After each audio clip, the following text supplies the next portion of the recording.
बिस्मिल्लाहिर्रहमानिर्रहीम अस्सलाम वालेकुम। आज हम बनाएंगे बहुत ही मज़ेदार से दाल और करेले की रेसिपी। अगर आपको करेले नहीं ना पसंद तो इस तरह से आप बनाएंगे ना तो आपके फेवरेट हो जाएंगे इंशाल्लाह। तो चलें जी, अगर आप चैनल पर नए हैं तो चैनल को सब्सक्राइब कर लें और वीडियो को लाइक कर दें और हम रेसिपी को स्टार्ट करते हैं बगैर टाइम ज़ाय किए हुए। तो चलें जी, बिस्मिल्लाहिर्रहमानिर्रहीम। तो सबसे पहले हमने ले लेनी है चने की दाल और इसको अच्छे से साफ़ कर लेना है और उसके बाद इसको वॉश करके हमने 2 गिलास पानी के शामिल करके भिगो के रख देना है तकरीबन 20 मिनट के लिए।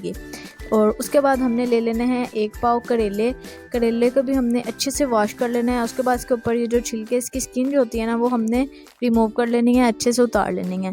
तो ज़्यादा नहीं उतारनी है, देखें बस इतने इतने हमने इसके जो छिलके हैं वो ऊपर से उतार लेने हैं। और उसके बाद हमने क्या करना है, पहले इसके छिलके रिमूव कर लेंगे।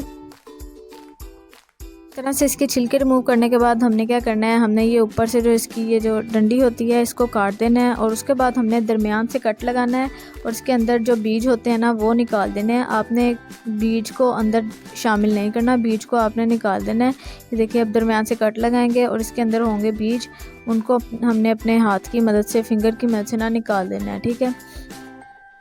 तो इस तरह से आपने करेले को जो है साफ़ कर लेना है। उसके बाद हमने क्या करना है, हमने सभी करेलों को इसी तरह से हमने काट लेना है और बीज अंदर से निकाल लेने हैं। तो उसके बाद अब हमने इनकी कटिंग करनी है। कटिंग आप किसी भी शेप की कर सकते हैं, लेकिन मैं लंबाई शेप की, जो लंबी शेप होती है उसकी कटिंग करूँगी। तो दरमियान से हमने कट लगा लिया और हमने इसको बारीक बारीक कट करना है। मोटा मोटा जो होता है ना वो नहीं कट करना, बारीक बारीक जो है लंबाई में हमने इसको चॉप कर लेना है।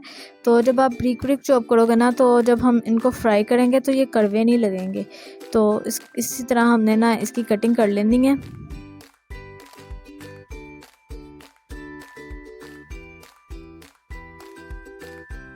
तो इस तरह से हमने सबकी कटिंग कर लेनी है। अब हमने इसके ऊपर लगाना है नमक और नमक के बाद हमने इसको देनी है रेस्ट तकरीबन आधे घंटे के लिए, ताकि इसका जो पानी है, इसके अंदर जो कड़वाहट होती है वो निकल जाए। तो हमने इसको आधा चम्मच जो है नमक लगा दिया है ताकि इसका जो अंदर कड़वाहट होती है वो निकल जाए।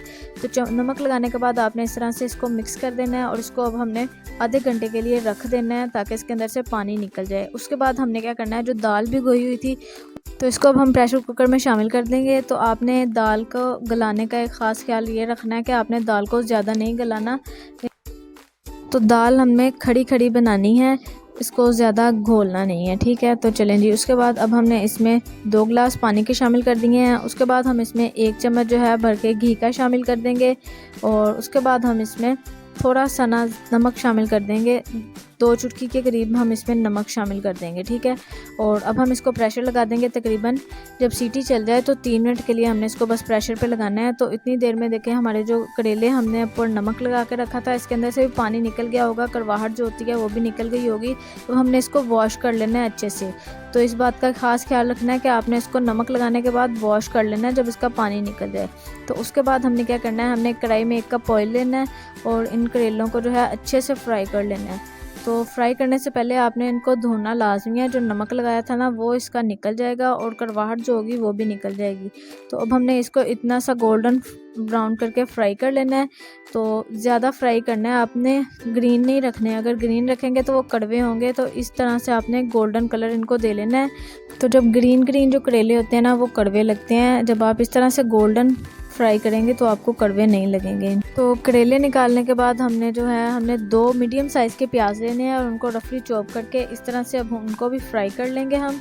तो अब 2 मैंने मीडियम साइज़ के प्याज लिए थे, ठीक है। तो इनको अब हम फ्राई कर लेंगे।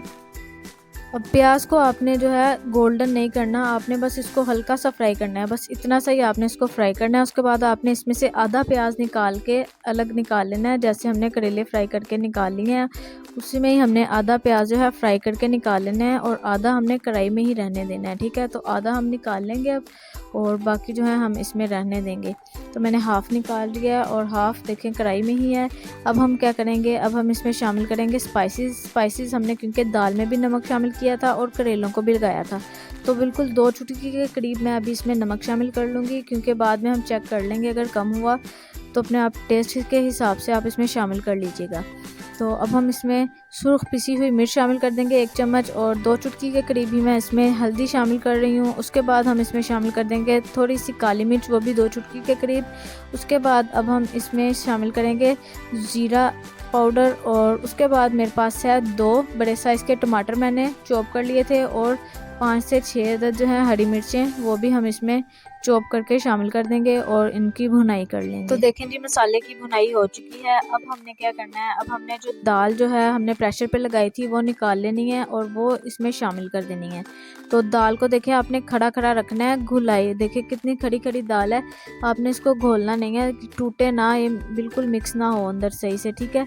तो आपने इसको घोलना नहीं है, इसको खड़ा खड़ा बॉईल कर लेना है या इसको प्रेशर लगा के गला लेना है। तो इस तरह से आपने दाल को जो है प्रेशर लगा के मैंने कर लिया था। उसके बाद अब हम इसमें शामिल कर देंगे प्याज जो हमने हाफ़ फ्राई किया था और करेले जिनको हमने फ्राई किया था, तो इनमें मिक्स कर देंगे अच्छे से। इस तरह से अगर आप करेले बनाएंगे ना, इंशाल्लाह आपके बच्चे भी करेले खाएंगे जो नहीं खाते, ठीक है। तो ये बहुत ही मज़ेदार से बनके तैयार हो जाएंगे। तो चलें देख, तो हाफ़ चम्मच अब हम इसमें शामिल कर देंगे ज़ीरा और इसको अच्छे से कर देंगे हम अब मिक्स। अच्छे से मिक्स करने के बाद अब हमने क्या करना है, हमने इसके ऊपर अब लास्ट पे डाल देना है हरा धनिया ब्रीक चॉप किया हुआ, जो कि इसकी खूबसूरती को भी बढ़ा देगा। तो हमारी जो है दाल करेले की हांडी जो है बनके तैयार हो चुकी है। तो अगर आपको रेसिपी अच्छी लगी है तो चैनल को सब्सक्राइब कर दीजिएगा और वीडियो को लाइक कर दीजिएगा। और इसी तरह से आप अगर करेले बनाएंगे ना तो आप फ़ैन हो जाएंगे इन करेलों के। तो आप रेसिपी को लाजमी ट्राई करिएगा और आगे भी लाजमी शेयर करिएगा। तो मिलते हैं नेक्स्ट रेसिपी में। तो आप इसकी देखें, अल्हम्दुलिल्लाह बहुत मज़ेदार से करेले बनके तैयार हो चुके हैं। तो मिलते हैं नेक्स्ट रेसिपी में। अल्लाह हाफिज़।